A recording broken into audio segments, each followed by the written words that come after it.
जय हिंद दोस्तों, स्वागत है आप सभी का विजडम एजुकेशन पे। आज 22 सितंबर 2021 है। दैनिक जागरण के राष्ट्रीय संस्करण का कंप्लीट न्यूज़ एनालिसिस करेंगे। चलिए डिस्कशन स्टार्ट करते हैं। फर्स्ट पेज पे जो इस न्यूज़ को ज़रूर आप लोग पढ़ें। रिश्तों की नई इबादत लिखेगी मोदी बाइडेन की मुलाकात। हमारे देश के और अमेरिका दोनों के राष्ट्राध्यक्षों की मुलाकात होने वाली है। उस मुलाकात का क्या आउटपुट निकलेगा मुलाकात के बाद पता चलेगा। तो मुलाकात का क्या आउटपुट निकलेगा उस पर मैं सेपरेट वीडियो बना दूंगा, डिटेल से डिस्कस कर दूंगा।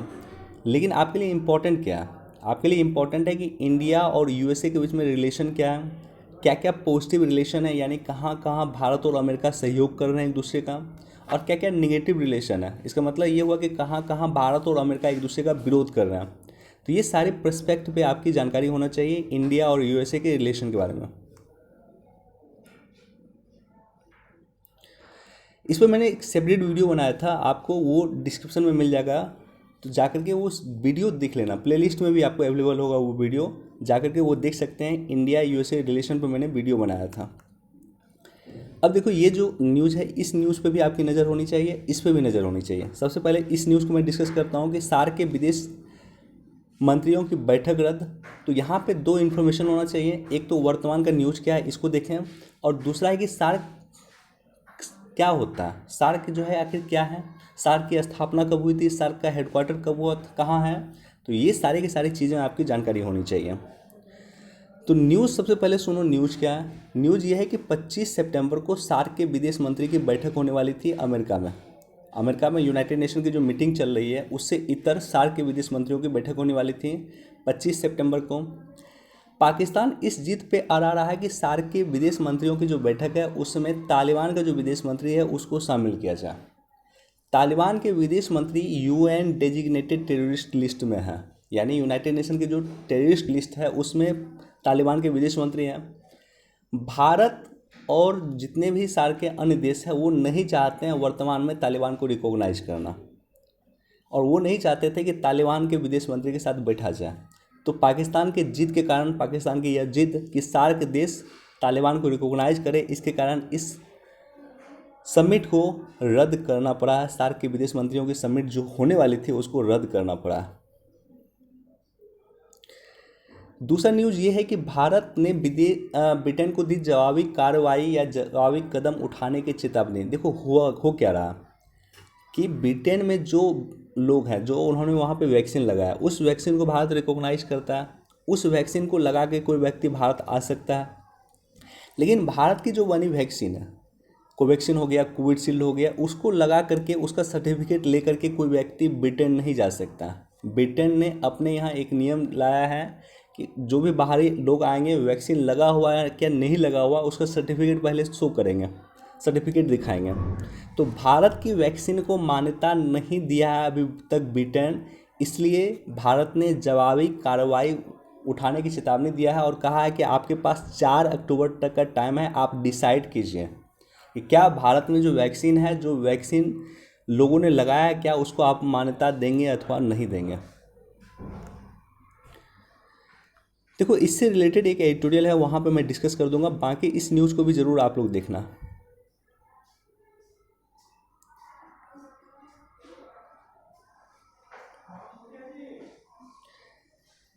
अगले साल मई से महिलाओं को एनडीए में शामिल करने का मौका। जैसा कि आप सभी को पता है कि महिलाओं को सिर्फ एसएससी में मौका मिलता था। एसएससी क्या है, परमानेंट कमीशन क्या है। तो परमानेंट कमीशन क्या है कि आप जॉब ज्वाइन करते हैं और 60 वर्ष तक आप जॉब में रहते हैं, उसे परमानेंट कमीशन कहा गया है। रिटायरमेंट के बाद आपको एक अच्छा खासा अमाउंट मिलता है, टीएडी मिलता है, सब कुछ मिलता है, तो वो आपका अस्थाई कमीशन हो गया।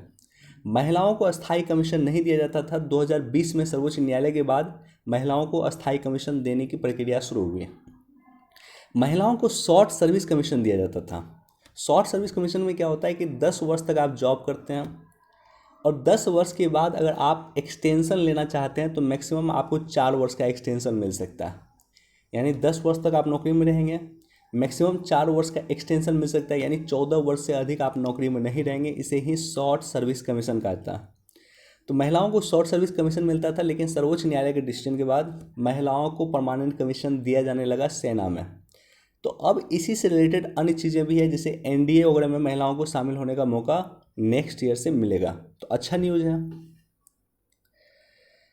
ऑकस पे क्वाड देश के कामकाज पे कोई असर नहीं होगा भारत। सबसे पहले तो ऑकस के बारे में आपको जानकारी होना चाहिए, चूँकि काफ़ी रिसेंट और काफ़ी चर्चा में है, और इससे फ्रांस कैसे संबंधित है वो भी मैं आपके साथ डिस्कस करूँगा। बेसिकली ऑकस में और इंडिया को कैसे बेनिफिट होगा वो भी मैं डिस्कस करूँगा इसमें।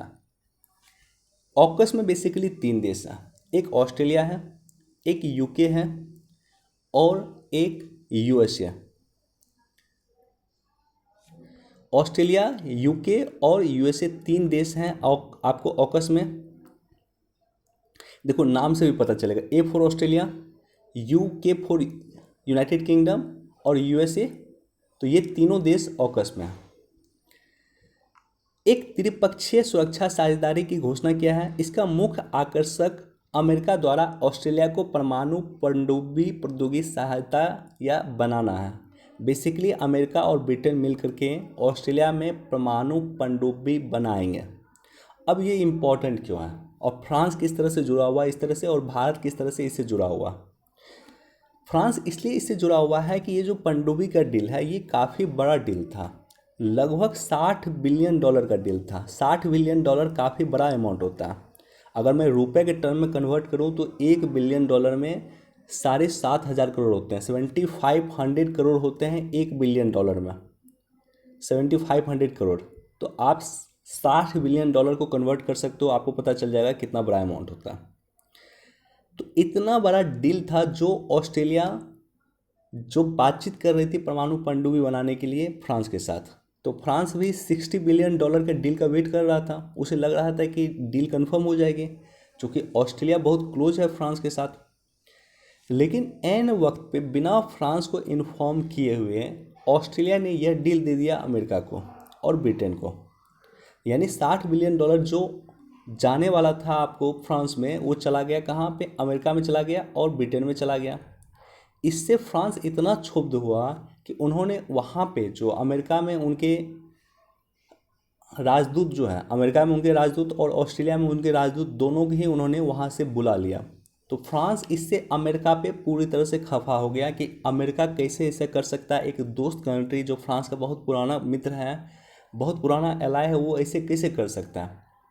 और ऑस्ट्रेलिया पे उन्होंने इस तरह से क्षुब्ध हुआ कि ऑस्ट्रेलिया कैसे ऐसे कर सकता है कि बिना इन्फॉर्म किए हुए, जो डील की लगातार वो 6 महीने से बातचीत कर रही थी, अचानक एक दिन बिना इन्फॉर्म किए हुए वो डील अमेरिका को दे देता। तो इससे दोनों देश पे फ्रांस काफ़ी क्षुब्ध हुआ और दोनों ही जगह से अपने राजदूत को वापस बुला लिया। अब देखो इंडिया किस तरह से इन्वॉल्व है। अब इंडिया से चाहता है फ्रांस कि अमेरिका पे एक तो पूरी तरह से रिलाई नहीं किया जा सकता, पूरी तरह से भरोसा नहीं किया जा सकता। ऐसे कंडीशन में इंडो पैसिफिक के लिए भारत और फ्रांस दोनों मिल करके काम करें, या दोनों मिल करके एक अलग अलायंस बनाए और अलग अलायंस मिलाकर बना करके काम करें। इसलिए फ्रांस के राष्ट्रपति ने कल भारत के प्राइम मिनिस्टर को कॉल भी किया था और इस संबंध में चर्चा भी हुई थी। तो इससे क्या होगा, इससे भारत और फ्रांस के संबंध मजबूत होंगे। हालांकि फ्रांस के संबंध अमेरिका और ऑस्ट्रेलिया और ब्रिटेन के साथ भी खराब हो रहे हैं। बाकी इसको पढ़ लेना, क्वाड पे इसका कोई इम्पैक्ट नहीं होगा ऐसा कहना है भारत का, देखते हैं वो भविष्य ही बताएगा। अब पाठशाला की रूपरेखा बनाएगी कस्तूरी रंजन समिति के सिफारिश पे ही नई शिक्षा नीति को लाया गया था। बेसिक इन्फॉर्मेशन है, नई शिक्षा नीति 2020 जो आया है के कस्तूरी रंजन समिति के सिफारिश पे ही आया है।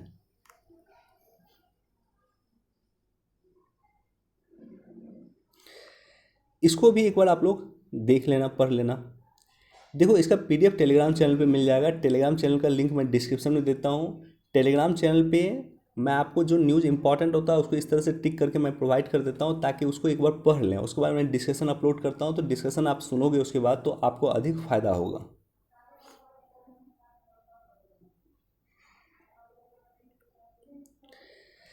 देखो ये न्यूज़ मैं डिस्कस इसलिए कर रहा हूँ, हालांकि ये न्यूज़ इंपॉर्टेंट नहीं है, लेकिन इसका बैकग्राउंड इंपॉर्टेंट है। जिस तरह से आतंकवादी लोगों का एक समूह, तालिबान जिसे हम कहते हैं, उन्होंने जिस तरह से अफगानिस्तान पे कब्जा किया, तो वैसे कंडीशन में क्या हुआ कि जितने भी आतंकवादी हैं उसका मनोबल बढ़ गया। जो आतंकवादी इनएक्टिव थे घाटी में, कश्मीर में, जो आतंकवादी इनएक्टिव थे भारत में, जो आतंकवादी इनएक्टिव थे पाकिस्तान में, जो आतंकवादी इनएक्टिव यूरोपियन कंट्री में, सब एक्टिव हो गए, राइट। यानी सबका मनोबल अब बढ़ गया, काफ़ी बढ़ गया। सब ये सोच रहे हैं कि हमारे ग्रुप के कुछ लोग जो अफगानिस्तान में फतेह कर सकते हैं तो हम कश्मीर में फतेह कर सकते हैं। तो इस तरह की थिंकिंग आ चुकी है इन लोगों में, और यही कारण है कि अब आतंकवाद की घटना भारत में बढ़ेगी। तो इसको लेकर के भारत की जो एजेंसी है उसको सचेत रहने की ज़रूरत है। और निश्चित तौर पे हमारे देश की जो एजेंसी है उन्होंने अच्छा काम किया है। एक बहुत बड़ा, एक शक्तिशाली बम विस्फोट होने वाला था, उसको रोक दिया गया।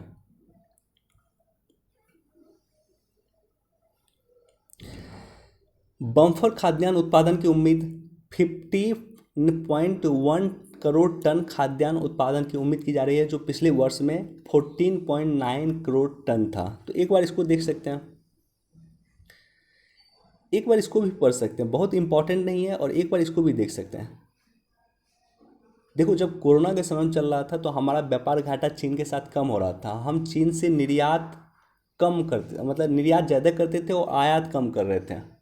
वर्तमान में हमने आयात काफ़ी बढ़ा दिया, 66% हमने आयात बढ़ाया, तो निर्यात हमारा बढ़ाया बस 21%।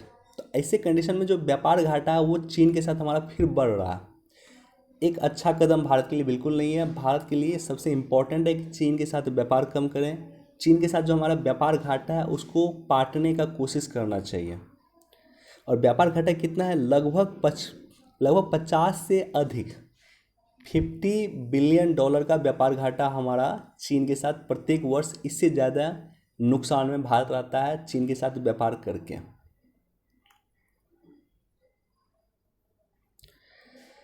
ड्रग्स की महामारी के खिलाफ मुखर अभियान। देखो, यहाँ पे डॉक्टर हेमंत बिस्वा शर्मा हैं, ये असम से जुड़े हुए हैं, असम के मुख्यमंत्री हैं।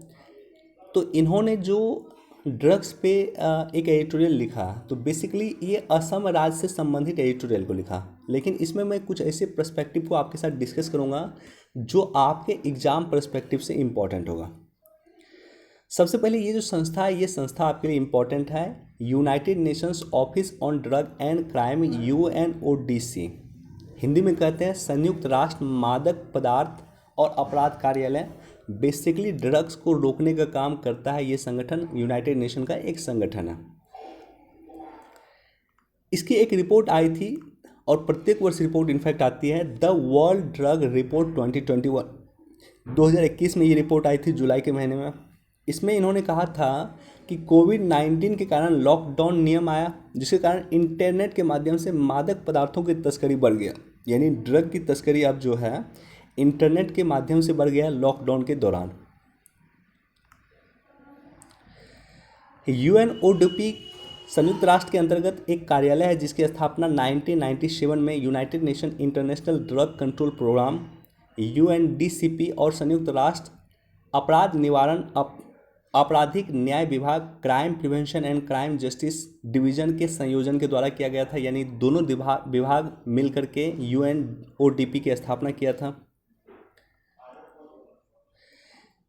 उस समय इसकी पहचान दवा नियंत्रण और अपराध निवारण कार्यालय के रूप में किया गया था। 2002 में इसका नाम बदल करके, जो वर्तमान में इसका नाम है, ये 2002 में इसका नाम दिया गया है United Nations office on drug and crime.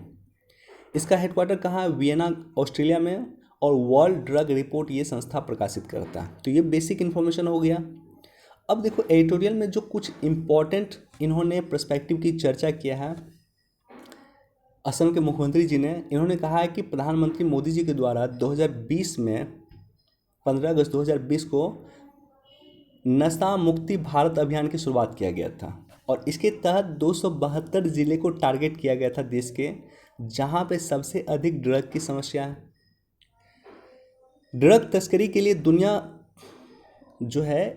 का गोल्डन ट्रायंगल काफ़ी फेमस है। गोल्डन ट्रायंगल के माध्यम से हमारे नॉर्थ ईस्ट में ड्रग की समस्या बढ़ती है। गोल्डन ट्रायंगल में कई बार क्वेश्चन पूछा है, वनडे एग्जाम में, स्टेट पीसीएस वगैरह में कई बार क्वेश्चन पूछा है कि गोल्डन ट्रायंगल में कौन कौन सा देश है। तो बेसिकली 3 देश हैं, म्यांमार, लाओस और थाईलैंड। तो यहाँ पे सबसे अधिक ड्रग तस्करी की समस्या यहाँ पे है और गोल्डन ट्रायंगल के माध्यम से इंडिया में या नॉर्थ ईस्ट के क्षेत्र में खास करके ड्रग आता है। इस रिपोर्ट में ये भी बताया गया कि UNODA के अनुसार 2020 में अफीम का जो उत्पादन हुआ है विश्व में, 2020 में अफीम के विश्व में टोटल उत्पादन का 85% उत्पादन अकेले अफगानिस्तान में हुआ। तो काफ़ी बड़ी समस्या है। अब देखो, विश्व में वर्तमान में ड्रग को लेकर के चिंता क्यों जाहिर किया जा रहा है? उसका रीज़न है कि पहले तो अफगानिस्तान गवर्नमेंट थी, अब तालिबान गवर्नमेंट आ गया। तो तालिबान एक आतंकवादी संगठन है। विश्व का देश जो अफगानिस्तान का GDP था उसका 80% जो है पैसा वो सहायता के रूप में या अनुदान के रूप में मिलता था विकसित देशों से। अभी के समय में तालिबान को कोई सहायता देगा नहीं। तो ऐसे कंडीशन में जो है, जो बजट का, चूँकि 85% अफगानिस्तान गवर्नमेंट का बजट का 85% अनुदान में मिलता था और वर्तमान में पैसा तालिबान को मिलेगा नहीं। तो ऐसे कंडीशन में तालिबान एक बार फिर ड्रग्स का या अफीम का धंधा बढ़ा देगा और अफीम का धंधा और ड्रग्स का धंधा विश्व में एक बार फिर से बढ़ने की उम्मीद है जब से तालिबान अफगानिस्तान पे काबिज हुआ। तो इसको लेकर के ड्रग्स अभी काफ़ी इम्पोर्टेंट है और काफ़ी चर्चा में रह रहा है, क्योंकि विश्व में ड्रग्स की समस्या एक बार फिर से बढ़ सकती है। फर्स्ट पेज पे जो ये न्यूज़ था, देखो यहाँ पे जो ये न्यूज़ है कि काबुल पर तालिबान के कब्जे के बाद भारत भेजी गई हीरोइन की पहली खेप, लगभग 21,000 करोड़ रुपए का ड्रग्स भेजा गया था इंडिया। सोचो, तालिबान में जिस तरह से कब्जा हुआ उसके बाद 21,000 करोड़ रुपए का ड्रग्स इंडिया भेजा गया। काफ़ी बड़ा अमाउंट होता है। 3,000 किलो हीरोइन भेजा गया था। यानी भारत में ड्रग्स की समस्या बढ़ रही है और अन्य देशों में भी ड्रग्स की समस्या बढ़ रही है जिस तरह से तालिबान काबिज हुआ है अफगानिस्तान पे।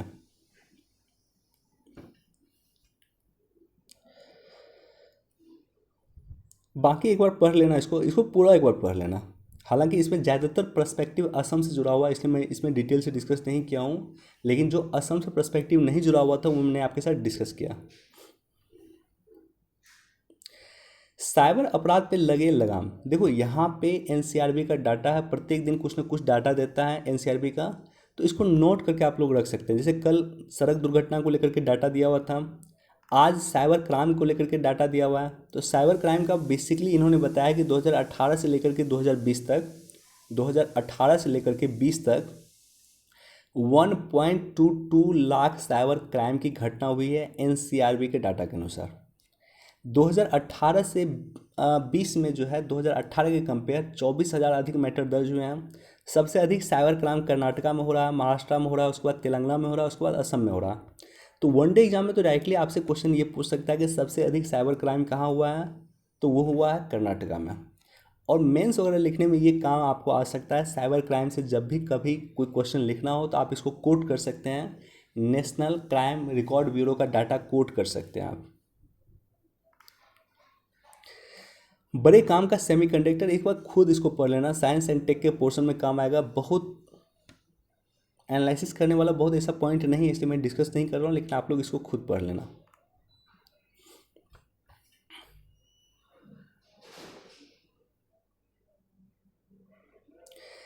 देखो, एक और युद्ध, शीत युद्ध नहीं चाहता अमेरिका। ये काफ़ी इंटरेस्टिंग और काफ़ी इम्पॉर्टेंट है। जिस तरह से ट्रंप के समय में अमेरिका की एक हार्ड पॉलिसी रखा हुआ था ट्रंप ने चीन के साथ, और वर्तमान में जो बाइडेन के आने के बाद ये सॉफ्ट पॉलिसी चीन के साथ अपना रहा। सबसे पहले तो ये समझना होगा आपको कि चीन अभी वर्तमान में हार्ड पॉलिसी अपनाया हुआ है, यानी वो लड़ाई की बात करता है, युद्ध का बात करता है, पूरी तरह से हार्ड पॉलिसी पे काम कर रहा है। भारत के साथ उन्होंने गतिरोध करना शुरू कर दिया है, दक्षिणी चीन सागर में उन्होंने गतिरोध करना शुरू कर दिया है, अन्य देशों के साथ उसका मुद्दा चल रहा है।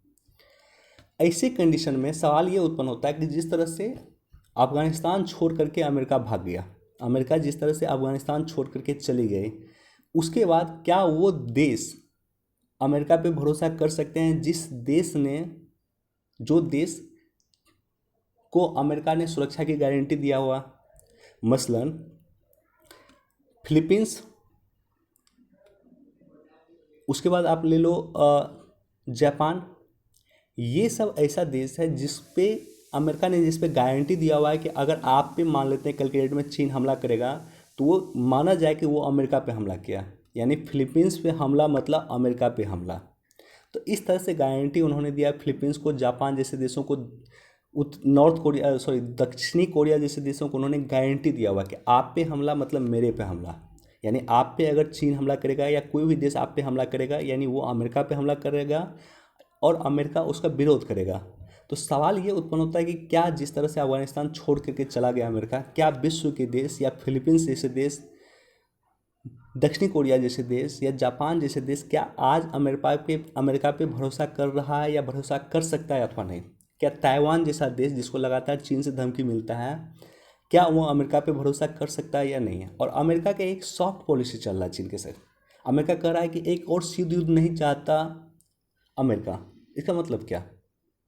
आप शीत युद्ध भी थे, आपका शीत युद्ध था रूस के साथ, और एक और शीत युद्ध नहीं चाहता मतलब आप चीन के साथ युद्ध करना नहीं चाहते हैं, सिंपल बात। तो चीन के साथ अगर आप युद्ध करना नहीं चाहते हैं तो कल के डेट में जो आपके सहयोगी देश पे चीन हमला करेगा तो क्या उस समय में अपने सहयोगी देश के बचाव के लिए आप युद्ध कीजिएगा या नहीं कीजिएगा, ये सबसे बड़ा सवाल उत्पन्न होता है। देखो ये काफ़ी डीप टॉपिक है, इस पर काफ़ी एनालिसिस किया जा सकता है, बाकी इसको पढ़ लेना आप लोग। पेरिस समझौता पे मैं बहुत जल्द वीडियो बनाने वाला हूँ, इसलिए मैं वहीं पे डिस्कस कर दूंगा। बेसिकली पेरिस समझौता का जो डील है वो यह है कि 2020 से विकसित देश विकासशील देश को $100 बिलियन रुपए देंगे। $100 बिलियन देंगे, रुपए नहीं, $100 बिलियन देंगे 2020 से। लेकिन क्या विकसित देश अपना कमिटमेंट पूरा किया है? तो नहीं पूरा किया है। तो उसी के संबंध में और इसके पूरा बैकग्राउंड आपको समझना होगा, इसलिए पेरिस समझौता पे मैं अलग से डिस्कस कर दूंगा। देखो ऑस्ट्रेलिया के साथ भावी व्यापार समझौते पे विचार करे यूरोपीय यूनियन। फ्रांस किस तरह से ऑस्ट्रेलिया से मुखर चल रहा ऑकस को लेकर के, वो मैंने आपको डिस्कस किया था, बताया था आपको। तो अभी फ्रांस बोल रहा है कि यूरोपीय यूनियन भी ऑस्ट्रेलिया के साथ जो अपना व्यापार चल रहा है उसको लेकर के रिव्यू करे, यानी ऑस्ट्रेलिया के साथ व्यापार समाप्त करे। एक ज्वालामुखी का निकला है, ज्वालामुखी ये स्पेन में निकला है। कहाँ पे? एक द्वीप पे, हो सकता है क्वेश्चन आपसे पूछ दें। ला पाल्मा द्वीप, स्पेन का ला पाल्मा द्वीप है, वहाँ पे ज्वालामुखी विस्फोट हुआ है। तो जस्ट इन्फॉर्मेशन के लिए कि ला पाल्मा द्वीप कहाँ पे है, तो स्पेन में।